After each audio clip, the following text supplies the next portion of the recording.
Is inflation good or is inflation bad? That's the question. In this video, we will explore the concept of inflation and the impact it can have on both people and businesses.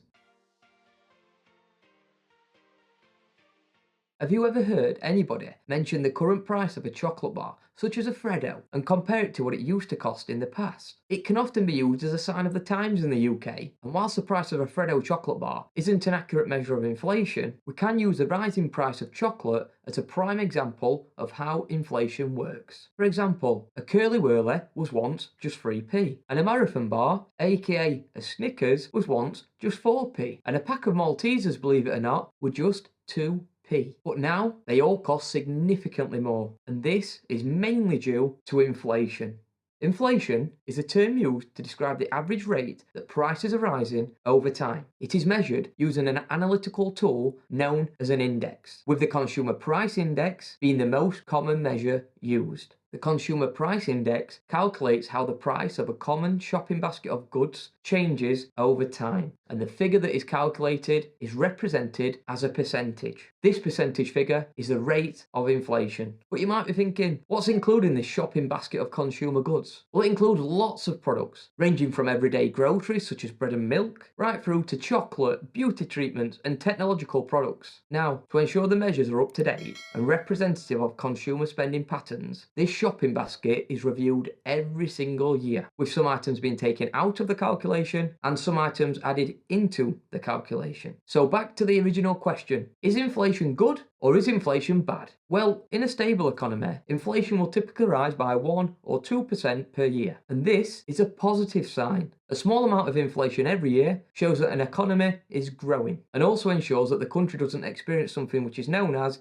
deflation. But on the flip side, inflation can be known as a silent killer and being very, very bad. And there are genuine reasons for this. If your level of income isn't keeping up with inflation, for example, you receive a 2% pay rise, but inflation is at 5%, then you are simply getting poorer and taking a real terms pay cut. Inflation is also bad news for people who save money. This is because £100 saved in a bank account today will be worth less in real terms in the future, because the typical rate of inflation usually outweighs the typical rate of interest you'll receive on your savings. But sometimes inflation can rise so rapidly that it causes significant financial issues, not just for a person or a business, but a country as a whole. And if inflation rises to unsustainable levels, a country will either have to devalue their currency or get rid of it altogether. Take Zimbabwe as a prime example. Back in 2008, inflation in Zimbabwe was that bad that it became known as hyperinflation, and prices were doubling every single day. This hyperinflation was caused by the government printing money at such a high rate. In simple terms, there was more money in the economy than goods and services which could be purchased with it. So purchasing power fell dramatically and prices increased. It got to a point in Zimbabwe where many people were technically classed as millionaires, but the currency had no value, so they certainly weren't rich. And ultimately, the Zimbabwe dollar was abandoned and the US dollar took its place. Let's now turn our attention back to the UK, where inflation rose 7% in the 12 months to March 2022. This was the fastest rise for 30 years, and according to the Office for National Statistics, the largest contributors to this growing inflation were increased fuel prices and energy bills. This 7% rate of inflation in the UK meant that the price of the average good or service has risen by 7%.